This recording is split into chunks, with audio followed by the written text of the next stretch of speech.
لله رب العالمين والعاقبة للمتقين ولا عدوان إلا على الظالمين وأصلي وأسلم على نبينا محمد وعلى آله وأصحابه ومن اهتدى بهديه إلى يوم الدين. أما بعد، فقد قال الله تعالى في محكم تنزيله وهو أصدق القائلين: وقضى ربك ألا تعبد إلا إياه وبالوالدين إحسانا إما يبلغن عندك الكبر أحدهما أو كلاهما فلا تقل لهما أف ولا تنهرهما وقل لهما قولا كريما واخفض لهما جناح الذل من الرحمة وقل رب ارحمهما كما ربياني صغيرا. ilaahay subxaana wa tacaala kitaabka xakiimka ah waxa uu ku xugmiyey inaan la caabudin ilaa asaga maahane subxaanahu wa tacaala. waqadaa rabbuka, rabbigaa wuxuu ku xugmiyey kitaabka dhexdiisa inaan la caabudin ilaa iyaah, asaga maahane. waxa ugu horeeya ee dadka la amray, waxa ugu horeeya ee dadka ilaahay faray ee rususha loo soo bixin jiray oo risaalada loogay ahayd in ilaahay maahina cid kale la caabudin subxaana wa tacaala. waayo koonka asagaa dhisay, waayo makhluuqa asagaa abuuray, waayo makhluuqa asagaa arsuqa, makhluuqoo dhan asagaa dila, asagaa nooleeya.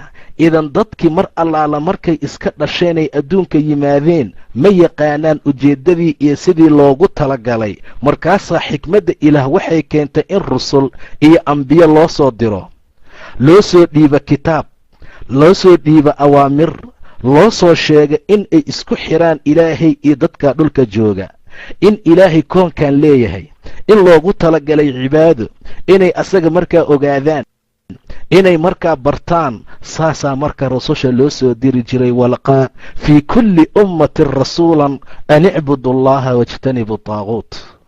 nebi kasta waxaan u soo bixinay qoomkiisa inuu u sheego lagu kufriyo. idan waqadaa rabbuka anlaa tacbuduu ilaa iyaahu. maxaa kaloo loo soo diray? wabilwaalidayni ixsaanan, ixsaan in loo sameeyo. waalideyn waxaa loola jeedaa waa hooya iyo aabe. labadaa in ixsaan markaa loo sameeyo ayuu ilaahay kitaabka ku dhex xugmiyey. koow in ilaahay la caabudo, waayo waa ilaahay khalqay koonka. ta labaadna labada waalid ixsaan in loo sameeyo, waayo waa dadkii sabab ku u noqday wujuudkaaga, dadkii ku noqday wujuudkaaga iyo ihaashahaada iyo imaashahaaga adduunka. idan waalidka waxay mararka gobolka mid ah mutaysteen inuu ilaahay ku dhaarto subxaana wa tacaala: laa uqsimu bihada albalad wa anta xillun bihada albalad wa waalidin wamaa walada. waalid iyo wixii uu dhalan ku dhaarto yiri ila subxaana wa tacaala. laa uqsimu bihada albaladi, beledkan ayaan ku dhaaranayaa, waa xaramka, waa maka. wa anta xillun bihada albalad, adiga xalaal buu kuu yahay inaad ku dagaalanto wakhtigii lagugu talagalay beledkan, amase xalaal buu kuu yahoo sidii lagaaga bixiyaad ugu soo noqon doontaa. wa anta xillun bihada albalad wa waalidin wamaa walada, waa aadan iyo xaabo waalidka. wamaa walada waa wax allaala wixii awlaada ay dhaleen, ama wawaalidin waa hooya iyo aabbe iyo wamaa walada. sidaa darteed baa waalidka fadliga iyo karaamada iyo qiimaha iyo sharafka uu leeyahay darteed mararka gobolka mid ah waxay mutaysteen inuu ilaahay ku dhaarto subxaana wa tacaala. markaasuu ilaah leeyahay: wabilwaalidayni ixsaanan, labada waalidna ixsaan iyo wanaag u qabta, wax fiican u sameeya. ixsaanka waxaa loola jeedaa u dhibriya oo u naxariista, siiya oo u dulqaata, wax kastoy u baahan yihiin inta karaankiina iyo awoodday u sameeya. marka labada waalidna ixsaan iyo wanaag inaad u qabataan ayuu ilaahay idiin dardaarmay subxaana wa tacaala. imaa yabluganna cindaka alkibar, hadday agtaada kibir ku soo gaaraan, inta ay dhalinyar yihiin ayagaa meeshay raba ka baxa. hadday dhalinyar yihiin inta badan uma baahna owlaadda, ayagaa laga yaabaa inay ismeelmariyaan, inay isbixiyaan, inay waxyaabo fara badan mataqaanaa qabsadaan. amaa bacdamay sidaa tahay hadday kibar iyo odaynimo soo gaaraan buu yidhi ilaah subxaana wa tacaala, haddii ay soo gaaraan imaa yabluganna cindaka alkibara axaduhumaa aw kilaahumaa, labadooda ama mid ka mid ah, falaa taqul lahumaa ufin, uf ha dhihin buu yidhi ilaah subxaana wa tacaala. uf ha dhihin. waxaa lagaa rabaa hadal kastoo ay dhibsanayaan inaadan ku dhihin.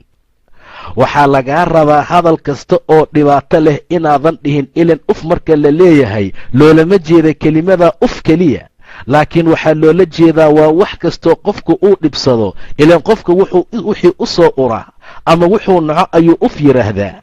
nebi ibraahim calayhi salaam mar allaala markii asnaamtii uu ka jejebiyey oo ay yidhaahdeen a anta lihatinaa yaa ibraahiim, admaa ilaahyaalkeenii saan yeelay ibraahiimow, waxay dhaheen, wuxuu yidhi bal facalahu kabiiruhum haada, kan weyn ayaa sameeyey, fas'aluuhum weydiiya in kaanuu yantiquun, hadday hadlayaan.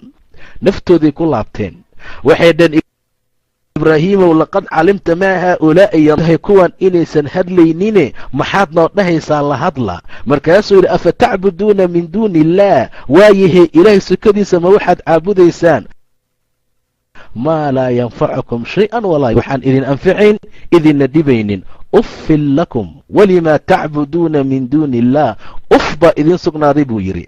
idan kelimada uf waxaa loola jeedaa waxaad tihiin waxaan qiimo lahayn, idan ha ku dhihina waxaan qiimo lahayn, idan ha ku dhihina waalidka. taasuu ilaahay leeyahay, ee imaa yabluganna cindaka alkibara, hadday odaynimo iyo gabow kugu soo gaaraan, falaa taqul lahumaa uffin, waa axaduhumaa aw kilaahumaa, midkood ama labadoodaba uf ha dhihin. waxay dhibsadaan ha dhihin, wax ayay ka xanaajinaya ha dhihin, wax dhibaato gaarsiinaya ha dhihin. dadkii hore dad ka mid ah waxaa la yidhi hooyadii wax lama cuni jirin. raashinka mar allaala marka lasoo dhigo hooyadii lama isticmaali jirin, keligeedaa la siin jiray. wuxuu yidhi waxaan u diidanahay, waxaan ka cabsanayaa raashinka qayb ka mid ah oo ayada markaa hamisay oo saxanka ku jira, ama hilib ah ama wax kale ah ayadoo u socota, inaan aniga kaga hormaroon ka qaato, taana ee habaari inkaan iga soo gaarto. taasaan markaa diidanahay buu yidhi. oo hamigeedii baa galay, ayadaa jeclaysatay, waxay damacday inay qaadato, way u suurageli weysay. anigana ma ogi, waan la aaday gacantoo waan ka qaatay. inkasta oo ay waxba idhahiin, haddana taasaan ka cabsanayaa inay gacanteeda uga hormarto. sidaa darteed buu ilaahay tilmaamayaa subxaana wa tacaala, midkood ama labadooda hadday kugu soo gaaraan kibar iyo gabow, falaa taqul lahumaa uffin, ufna ha dhihin, walaa tanharhumaa, ha sajirinin, ha canaananin buu yidhi ilaah subxaana wa tacaala. sidii adiga owlaad iyo ilmo aad dhashay oo kale ha u canaananin. walaa tanharhumaa, inhaarka waxaa loola jeedaa qofkaad handado, waxaa loola jeedaa qofkood canaanato, waxaa loola jeedaa qofku aad ka hor tagto waxyaabaha uu samaynaayo. waqul lahumaa qawlan kariiman, hadalba hadalka ka fiican u dheh buu dhahay ilaahay subxaana wa tacaala. waqul lahumaa man qowl kariim ah oo fiican markaa u dhaha, xataa haddii dacwo laga gudanayo, sida ilaahay uu ku tilmaamay kitaabkiisa subxaana wa tacaala. mar allaala markuu isla ibraahim nooga warramayey, mar allaala markii uu waaninayey mataqaanaa aabbihii, hadallada fiicfiican ee markaa uu ku waaniyey maxaa ka mid ahaa? ilaahay asagoo tilmaamaya ayuu yidhi, wadkur fi lkitaabi ibraahim, nebi ibraahim kitaabka ku sheeg, ummadda u xus, innahu kaana sidiiqan nebiyan, ibraahim sidiiq buu ahaa, ibraahim runsheege ayuu ahaa, ibraahim wuxuu ahaa nin nebi ah. aabbihii ayuu u tegey, id qaala liabiihi, aabbihii ayuu la hadlay, asnaamta gacantiisu ku qori jiray, odayga aasar baa la dhihi jiray, asagaa madax u ahaa asnaamta la caabudaayo, asagaa ahaa ninka ugu sarreeya meesha ugu weyn. aabbe ibraahim wuxuu damcay inuu ka dacwo guto, qayle iyo jejebitaan iyo waxyaabo kale kuma bilaabin, waayo waa waalid. waalidka inkasta uu daalim ama kaafir yahay, haddana u dhibrin buu u baahan yahay. markaasuu ibraahim yidhi, yaa abati lima tacbudu lima maxaa loo tilmaamaa, maxaa loo isticmaalaa? in badan marka ilaahay nebiga canaananaya wuxuu yidhaahdaa yaa ayuha annabiyu lima tuxarimu maa axala allahu laka, yaa ayuha annabiyu lima adinta lahum xataa yatabayana, ilaa lagaaga caddeeyo. waxyaabo fara badan baa marka uu la hadlayo ilaahay nebiga canaan xoog badan looma soo jeediyo, laakiin canaan ku jirta nimriqaadasho iyo wanaag yaa lagu canaantaa. saa darteed baa ibraahim aabbihii wuxuu ku yidhi lima tacbudu, aabba maxaad u caabudaysaa maa laa yasmacu walaa yubsiru, waxaan wax arkayn waxna maqlaynin, walaa yuqni canka shay-an, waxnana aan kuu taraynin, waxaan waxba kuu anfacaynin. maxaad u caabudaysaa? yaa abati aabbow inii qad jaa'anii min alcilmi, aniga xagga cilmiga waxaa iiga yimid oo lay baray maa lam ya'tika, waxaan adi kuu imaan oo aabbahay ah. ee faattabicnii aabbow isoo raac, haddaad isoo raacdo ahdika waxaan kugu hanuuninayaa siraatan sawiyan, jid toosan.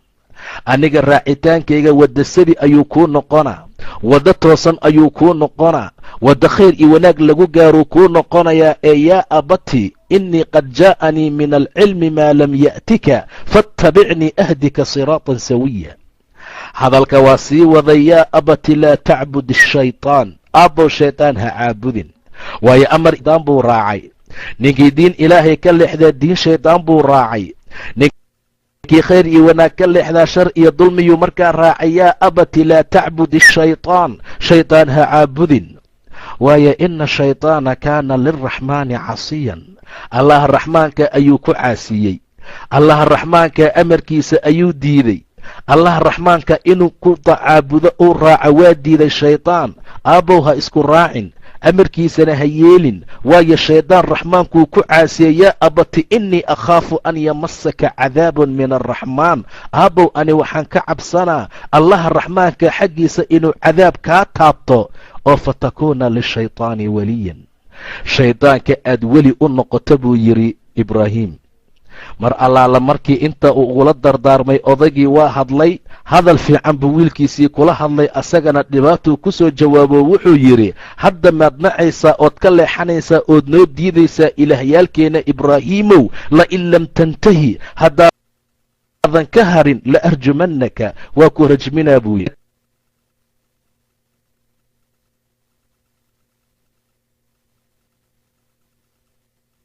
waa ku rajmina oo dhagax ayaan kugu dilayaa.